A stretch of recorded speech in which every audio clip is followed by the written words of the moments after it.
Welcome to Tommy Solo's Famous Friends.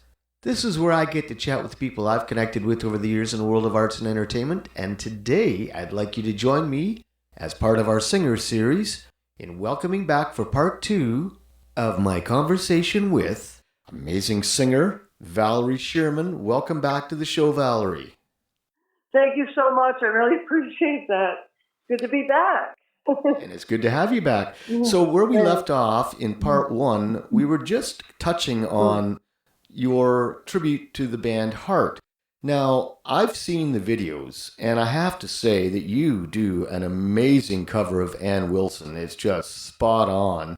And I don't know that they could have picked anybody to do a better job. And you have the look. So it's all one awesome package. Now, I understand that this wasn't your idea initially to do, but you were, what can I say, you were found. Can you tell us about that? Yeah. Actually, I was still playing I was in a band, just a cover band, just played, local clubs. And a couple came in. Andy Walsh and his wife came in to see me. He's a great guitar player. He's been in many tribute shows and tribute bands, and he was booked a lot by Robbie Tustin, bless his soul. He's gone now. But anyway, him and his wife came in, and on break, they said, have you ever thought of doing a tribute show? And I said, I've heard of those. Because we did one song in our show, our cover show, which was Barracuda. And so he waited all night to hear Barracuda. So at the end of the show, he said, would you consider, I would like to put one together. And would you like to be our lead singer? In a Heart tribute. Yeah. And I said, wow, I don't know if I could sing Heart like that.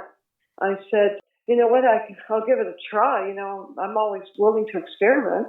So anyway, he put this group together and went to his studio, and he got all the practices scheduled. And I got down there, and of course, I've been practicing and getting used to these songs. He picked some very eclectic songs from their catalog, which are really great.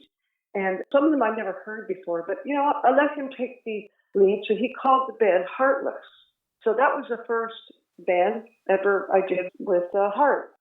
So when I started, it's really hard to, I didn't realize how hard it was to sing those songs one after the other, in those high keys, because I was singing always in like a lot lower keys, because you go from one different artist to another, so you're always fluctuating the keys. So I wasn't used to just playing one artist in that certain key that Ed sings in. So we actually tuned down to start. So that was more comfortable for me. And so we did that for a long time, for at least 6 months. We did some shows, but then another company came along and they grabbed me from this group. You know how they do that so famously, which is, it's not very nice, but and another group of promoters come and said, we can offer you, we have another group ready to go that plays all these different festivals. And if you wouldn't mind, we'd like to give you a job with another group, and we're going to call it just Heart. And I said, it was really hard when you're with friends, and then all of a sudden you move to another group. So I thought, well, maybe I could play with both for a while. I'll play with Heartless and just Heart. So that's how we did that for a little while until we ended up getting more work with just Heart. So, but still, I was in all those lower range keys, like the semitone down, which a lot of musicians can, understand that. But then one day I found that as we were doing quite a few shows, I was getting like, these keys are really kind of low for me. I felt I could really step up at that point because I got used to it.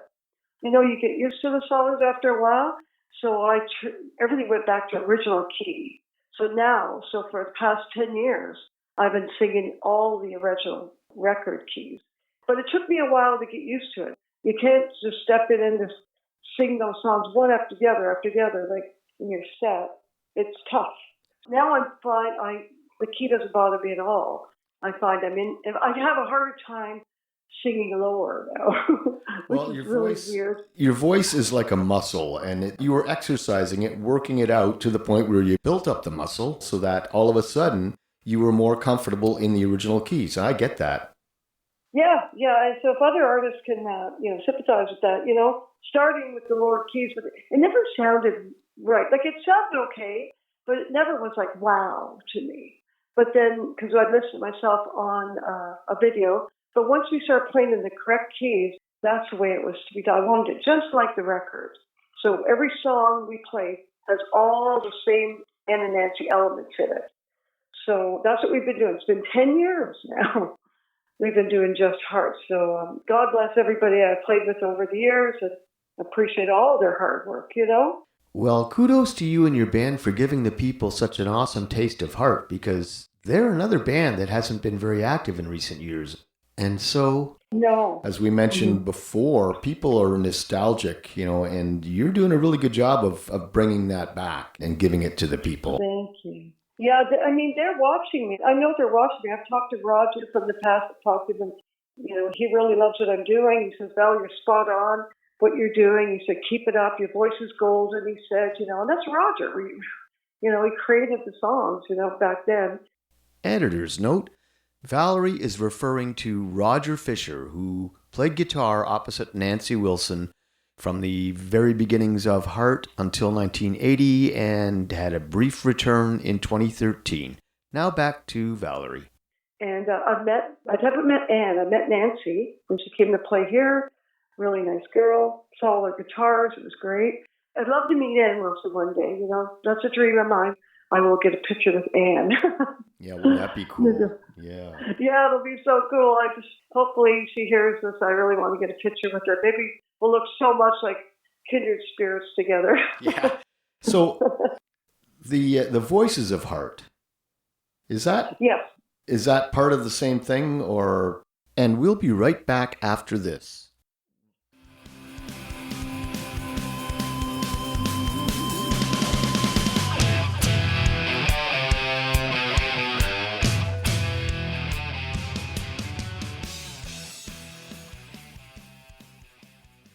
Yeah, no, what that is, it's the name of our tour this year. Every year we have a name of a tour. So we called this year, 2023, The Voices of Heart. Okay. So we've added more songs like Dog and Butterfly and We Be There in the Morning. There's The Girl, Secret. We've added a lot of new songs to our show. So that's why we're calling it The Voices of Heart. Because you have to change the show up a bit. It's not the same old show every time. We've done some choreography with the band members. So our Nancy, she runs a lot, does all the high kicks, and our bass player jumps. They do a little bit of acrobatics in the band. Not me, of course. I just do the singing. I do my matriarch thing. I walk forward and sing and then step back and let them do their dancing and running and jumping. Let the kids do all the acrobatics. Oh, yeah. But they're great. But I couldn't have a better band. I've got Dale Harrison, who's playing with us now on drums, and Dan Corrigan on bass. He's from Montreal, and Catherine does all of our Nancy Wilson. She does a great job with that. You got to come out and see the show, definitely. We have 2 or 3 guitar players because we have so many shows. And the guys that we play with, they play with multiple bands. Like we have one of Alan Prew's lead guitar players. He's also with us. We've got Michael Hampson from CTV. So we've got multiple bass players. And we do have, we go between 2 drummers right now. Well, I'm surprised you didn't mention Sean Kelly on guitar, because I think he plays with just about everybody in Canada right now. Oh, yeah, no, I never, not yet. I haven't met Sean yet, so I got some new one I got to put on my list. Yeah. Played with a lot of great players, Well, the thing about today's music business is that it's different than when you and I started out, a lot different. I remember when I was in my first bar bands, it was like you were in that band. I wasn't playing in 5 other bands, Right. And nowadays, like you say, all the top shelf guitar players are busy with so many different bands. And lead singers don't just play with one band anymore. It's because the work is so spread out, I think. Yeah. Yeah, you know what? You're right. Like the main stable is just Catherine Hull and myself. I meant to say her last name short. Catherine Hull. Her and I are the main stable of the band because we have to do all the gigs no matter what we do. I can't sub out, neither can she. But we do, change the backup band from time to time. But they all play this similar, but they all have their own taste. Like Dale gives it that really heavy 70s drumming feel, where Riley plays a little bit. He's a real heavy hitter. It's a little bit, so you can see the difference between the drumming, but they're both wonderful drummers, and the guitar players, they play the show note for note. Like, I mean, note for note. Everything that Roger does, they play that. So we make sure we do it exactly like the record. I just want to mention that for people listening, to really get the context here, you have to go to YouTube and look up Just Heart, because as you mentioned, it's note for note, but people really have to see it to believe it. Yeah, because we really pride ourselves about, we listen to ourselves back, we go, okay, no, that's not on the album. We've got to put that little chime that's in there, that's got to be in. The little chime in Magic Man, and it goes, well, we didn't have that, but then I want that. So we have that in there now, the actual chimes. Any sounds that you hear on the record, they're in there. Like there's a couple songs we do live versions of because they're a little bit longer, but the rest are exactly like the record. Well, I've said many times that I really appreciate all of the time and effort that goes into producing a really great tribute act. For me, I'd rather take that time and effort and put it into my own original stuff. But it really does take a lot of hard work and a lot of production to put on a show like you do with Just Heart. Now, that's a pretty big deal. But you're also an original artist. So maybe just give us a recap of some of the original material that you've done over the years and where you're going with it. Okay, yeah. Of course, while you do tribute shows, because, that's your bread and butter, man. Those of you out there know it's your bread and butter. But you don't want to forget who yourself is. So I always kept my original music being written in the background. And so I've got about 4 or 5 albums of CDs. And I started with country. And I did a really cool country record, just self-titled Valerie Shearman. So I'm going to re-release that album because it's not out there right now to find. Because I did that one like in 92 or something like that, 93. And so after the country record, I did a jazz album.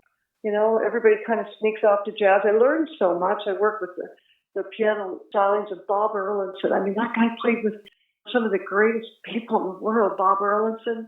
Old guy, but man, he taught me so much about jazz music. So I had a jazz album.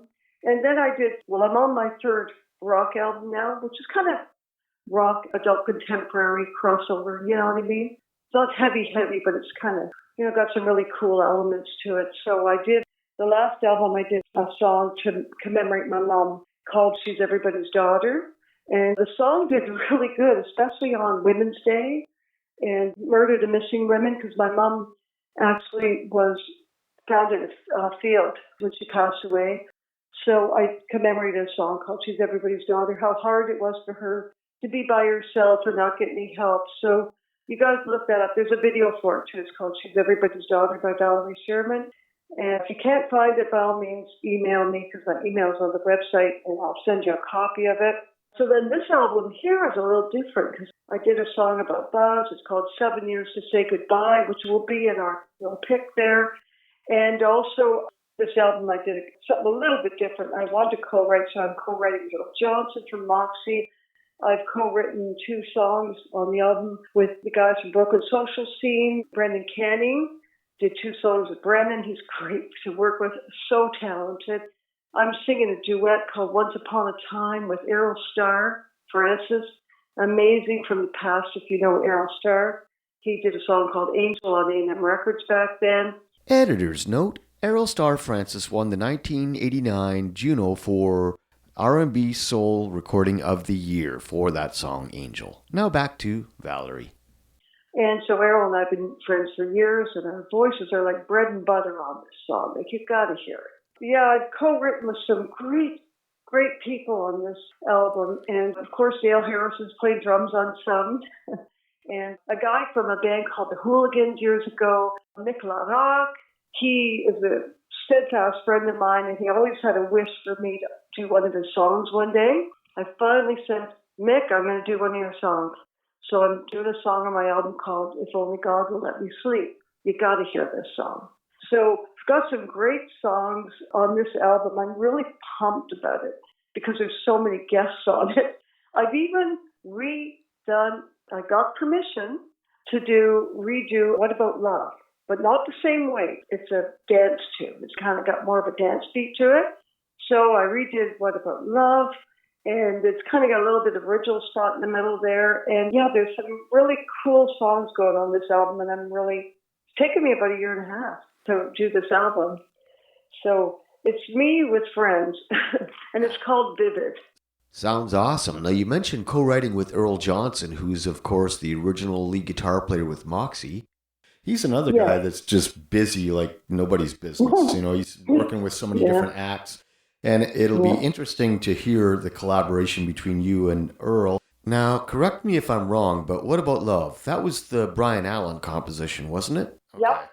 Okay. Called Jim Balance in New York, and I told him, Jim, do you mind if I do What About Love? He said, Valerie, you go right ahead. I can't wait to hear it. So it was Brian Allen and Jim Valance co-wrote that. And Sharon Alton. Okay. Yeah, by all three, and I know them all very well. Of course, I was with Brian for 2 years, and Jim Valance I met through Brian. And of course, Sharon Alton, she's such a cool chick, and I met her back in those days. She knew I was with Brian back then. We're still friends. And I've talked to her recently. She's come out to see me play with my Just Heart. So I'll get her to sneak up and do What About Love. Awesome. So just to remind people who maybe some of the younger people, Brian Allen and Sharon Alton were the two guitar players in the band Toronto. Correct. Yeah, and Toronto's still playing out there, by the way, with a great friend of mine, Michelle Truman. Remember that name? She's a fantastic vocalist, good friend of mine, and she's also in an ABBA tribute. But she's in the Toronto band, holding the lead vocals down. Well, she worked directly with Holly Woods on stage. When I spoke to Holly Woods, she spoke very highly of Michelle, and I've been trying to get Michelle on the show, by the way, and she has said yes, but we can't seem to nail down the time. But she's great. It's incredible to see her carrying the torch, because Holly Woods is no slouch. I mean, she at her peak was a 5-octave singer. Oh yeah, oh no, she was definitely the Pat Benatar days. It's kind of like it always reminded me of that because she was, Your Daddy Don't Know, and songs that just carried out throughout the years. Everybody knows those songs, She carried the torch for all us women out there. Love Polly. God bless her, And she has assured me that she is not retired from the music business. She's only retired from the band Toronto. And she's planning on doing some more recording. So Great. We'll have to see what happens with that. But back to you. You're working on new music. That's going to come out. Do you have a rough ETA on that? Yeah, it's going to be late spring. I was talking to Lenny Stout with Cashbox Magazine because I'm getting a lot of magazines calling me about it. And so it's going to be late spring that it's coming out. And actually, it was Lenny that gave me the name Vivid. I said, Lenny, I need a name for he said, because I've known you so well, he's always written all my bios over the years because he knows all my whole life. So where do you go but the guy that knows you? And he said, what about Vivid? This really stands out. You can see really clearly now, Val. I go, that's a great name. We're going to call it Vivid. So, yeah, there's no song in the album called Vivid, but we're calling the album Vivid. So, yeah. So late spring, I'd say, for sure. Cool.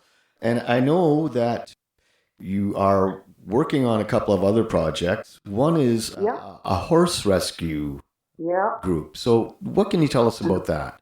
And we'll be right back after this.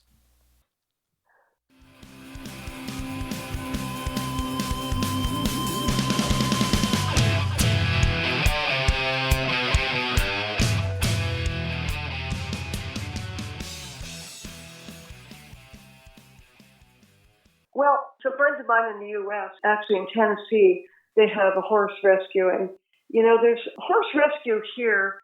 There are a lot of horse rescues. I'm not saying that we're the only one. But it's not as prominent as it is in the U.S. Mind you, it's bigger in the U.S. There's a lot more horses, of course. But you know what? These horses all go to the same place, which really freaks me out. So because I've always owned horses, and, Buzz bought me 2 of my best pal horses back then, and I ran a boarding business. A friend of mine, Janice Augut, she said, what, Val, we should open our own rescue. I said, well, yeah, but we need a farm. We don't have a farm yet. So what we've done right now, we're rescuing horses, but we've got foster homes, foster farms. So say we go and rescue a horse, we'll have a farm wherever we're close to. When we rescue that horse, we'll trailer it out there, trailer it here. And then once we do that, we have a GoFundMe where we get donations from people because we're a registered foundation. We're called Horse Rescue Angels Foundation. You can find us there on Google and go right to our website or right directly to our GoFundMe. And you can donate money and help us out because that money goes to help these horses that are heading slaughter. We don't get horses that are healthy and, they're going to get to a new home at some point. We're getting the ones that are at the end of the road, and they might be young, but they might have some issues. They might never have been ridden before. They might need some groundwork. So we get the horses that are at the end, and we give them a home. We have a vet come to see them, vet techs, veterinarians. We cover all those costs. We get a lot of ex-race horses because a lot of them, get turned away at the end of their usage, which is like 3 or 4 years old. So we rescue a lot of thoroughbreds. Right now, we've got some fantastic horses, and we always need donations. So we are going to be doing a large concert, a funding concert. So it's going to be at the Rock Pile. We're looking for bands. So, of course, hence the music part of it. We're going to be inviting any bands that would like to come and help us and perform that day. They get at least half an hour on stage, perform their own music if they want, or do covers, whatever they want to do. But it's going to be $20 at the door, and we're just trying to raise funds to help rescue more horses and vet more horses, because it does cost a lot of money to take care of a horse. Mind you, we have foster homes, so they make sure we don't pay board, but we do pay for their food and all their vets and that they need to see. Like they might need dental work. Some of their hooves are grown out long. These poor things, like you'll see the videos when you go onto the website and see exactly what we do. There's a little story, a little movie there that we did. So please go take a look at Horse Rescue Angels Foundation. And the poster will be up on the Rockpile website. They should have it up today. So please join us if you're an artist and you want to play. We're going to start at 11 in the morning and play right through till 11 at night. So we can get like 20, 30 bands up there. Wow. This is a very worthy endeavor. So just to clarify, is there a link to this on your website? Not on my website, but it's going to be on the Rockpile right now. I just finished making the poster. It's called Rocket for Rescue, the Horse Rescue Angels. By all means, go right to the Rockpile. You should see that. Or I'll have it up on my website by the end of next week. But right now, I think Steve has it up on the Rockpile. So go there to their website. You'll see it. It's for April 16th. Yeah. Now, there's one more thing that I don't want to leave out of this. You are working on a documentary about your late husband, Buzz Shearman. And are you working on that with your son? Is that right? Well, it's not just about Buzz Shearman, but a lot of it is. But it's about Moxy and Buzz Shearman. What we're doing, my son, he's going to take the helm on this. He's the acting director and producer.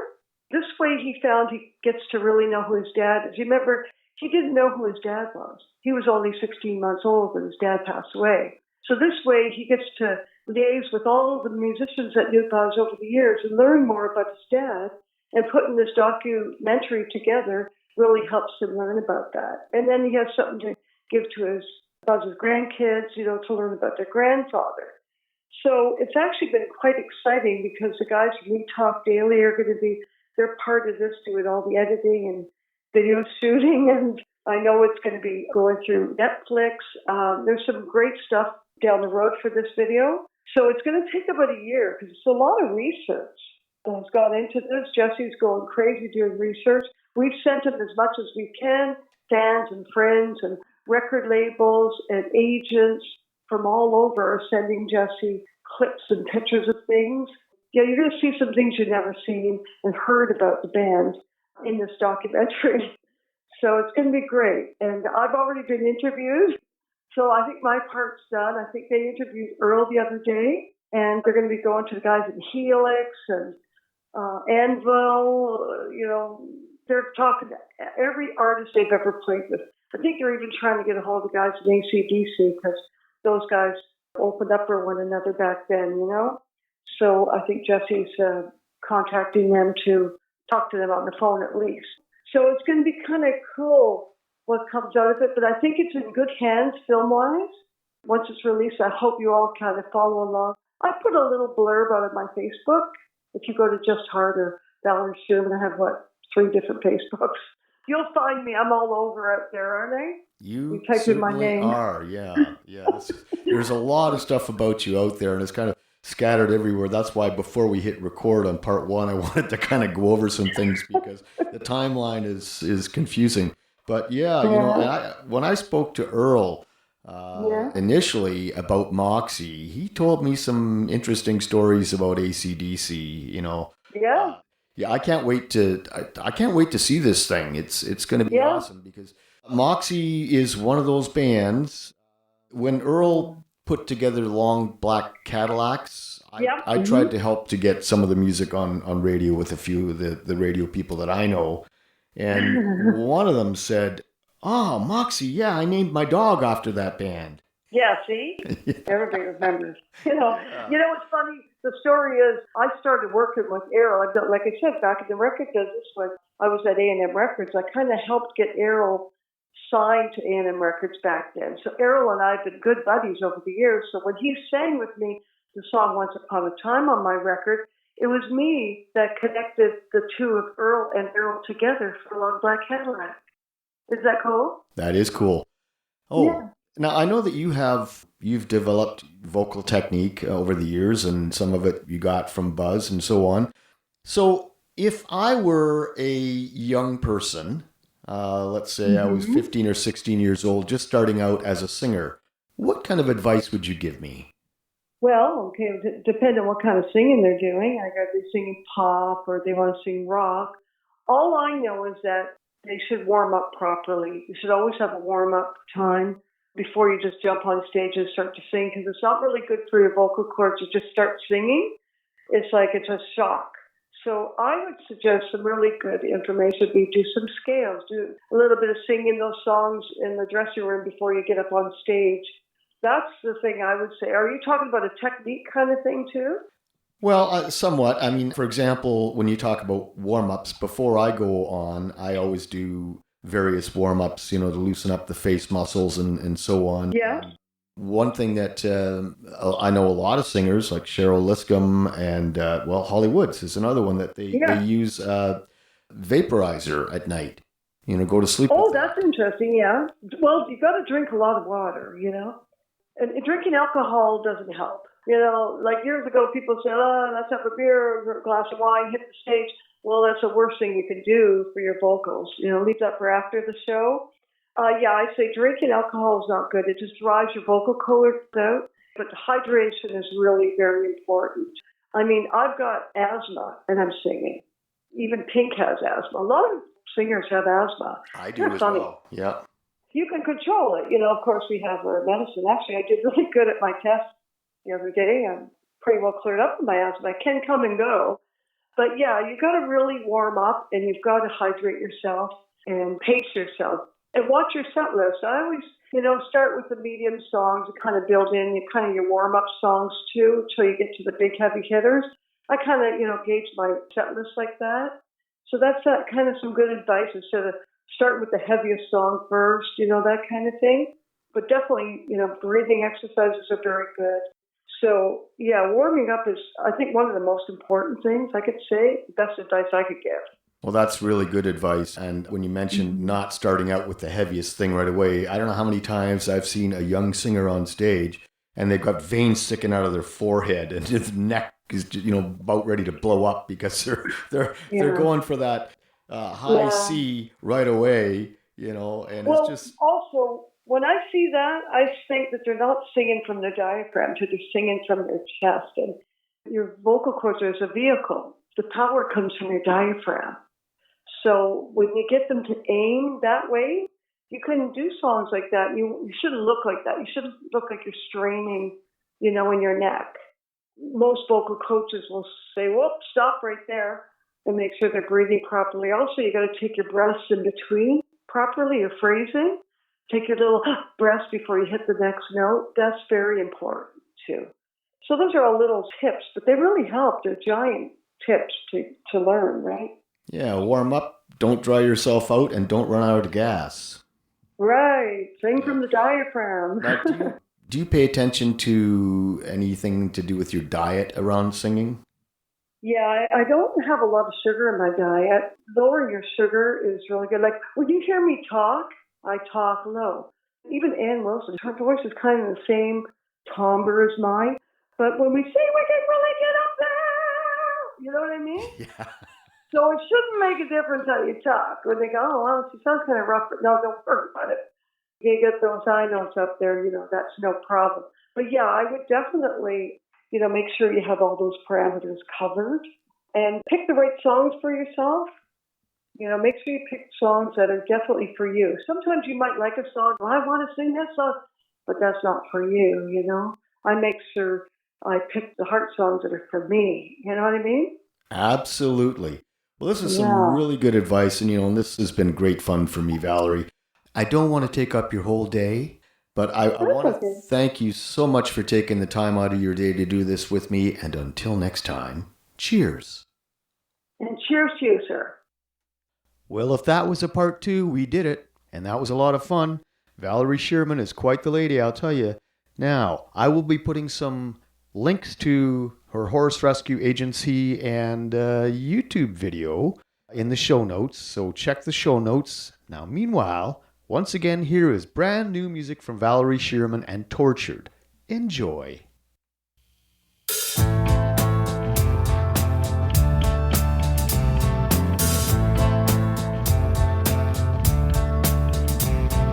Hey, listen now.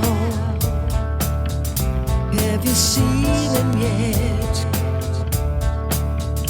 He's so smooth on the eyes to look at. How he moves, even better yet. He should be on the cover of a magazine in rebel leather on my TV screen. He's rolling to the edge of time. He's stealing hearts all over, just like mine. I'm tortured. I'm tortured by the way that he smiles. I'm tortured. I'll die 100 times to make it mine. I'll make it mine. I'll make it mine. Well, now my eyes are fixed and dilated. Please rescue me. My heart is palpitating. He's running to the edge of time. He's stealing hearts all over, just like mine.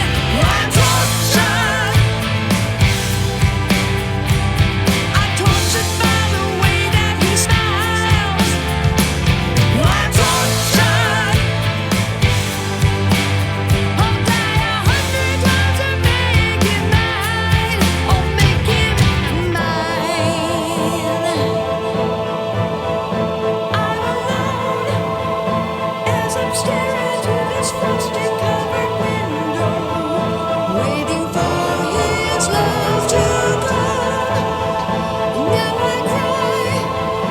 Every single tear I have will be forgotten if he comes into my life.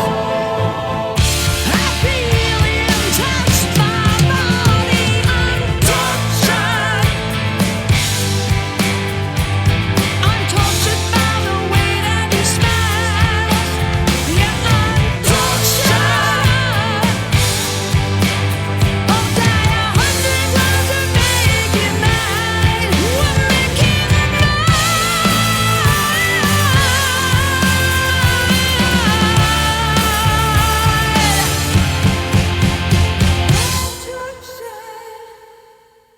Tommy Solo's Famous Friends is a one-man production, meaning that I've done all the work, including recording, editing, guest acquisition, etc. The theme song for Tommy Solo's Famous Friends is a clip from my original composition, The Burn. All rights reserved. And hey, If you like the show, why not help us out? Buy me a coffee, subscribe, hit the like button, and until next time, cheers.